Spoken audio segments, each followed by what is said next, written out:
So the first thing you want to do is put in the correct BPM to the song. The song I'm gonna pull in is 140. And change that. As you guys saw, the grid changed, it moved, and now I'm gonna drag in the beat.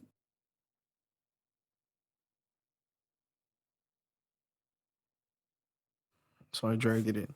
As you guys can see, I have this highlighted up here, and this is my selected area, so I can loop it. Um, I have the loop button on, and I'm gonna play it from here. And what I'm doing here is just to confirm that the 140 BPM I put in there is the correct BPM. And by doing this, the beat's gonna sink in well. It's not gonna sound like offbeat. And I'm gonna let you guys hear that right now.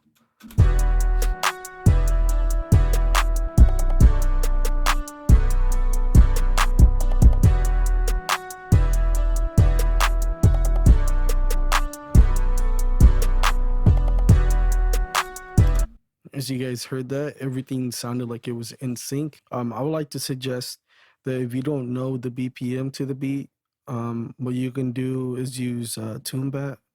You can go there and just drop in the MP3 or wave, and it should give you the BPM. All right, now let's go over to the Autotune.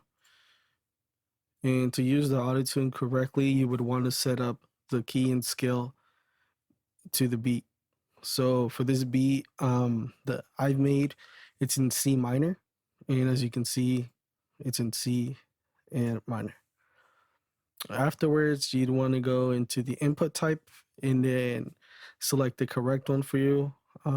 So the soprano is for female vocals, alto between male and female, and in the male is for the lower registry. Afterwards, for the auto-tune effect, you'd want to adjust the retune speed and adjust it to your liking. All right, so now that we have the BPM and the key to the auto-tune, the next thing you would want to do is set up your track to record your vocals. So for me on Reaper, I just have to click on this arm button. And if you're having trouble hearing yourself, click up here to the top right in Reaper. It'll take you to device and go over to input device and select your microphone.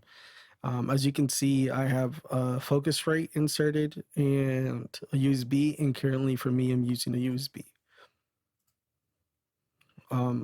So you should be able to see that the signal is going through.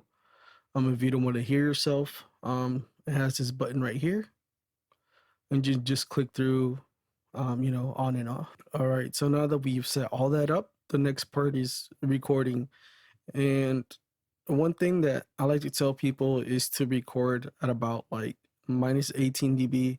So you're reading right here, it's sitting about 18. All you have to do is just adjust the distance of the microphone. The closer I get, the louder it's gonna peak, and the further away, the less audio is gonna go through. So, like I said, I like to suggest minus 18 and to peak around about like up here. So I'd say about 10. I'm gonna demonstrate myself and I'm gonna record right now. Testing, 1, 2, 3. Testing, 1, 2, 3. All right, so you guys heard me. I recorded. I'm gonna play back now. Testing, 1, 2, 3. Testing, 1, 2, 3. So another thing I like to tell other people when they're recording their vocals, usually they like to turn up their vocals because the beat is too loud. But one thing you guys can do is turn it down like this and then play it back. Testing, 1, 2, 3. Testing, 1, 2, 3. And what I did there was just adjust the beat to the vocals so they sit in correctly.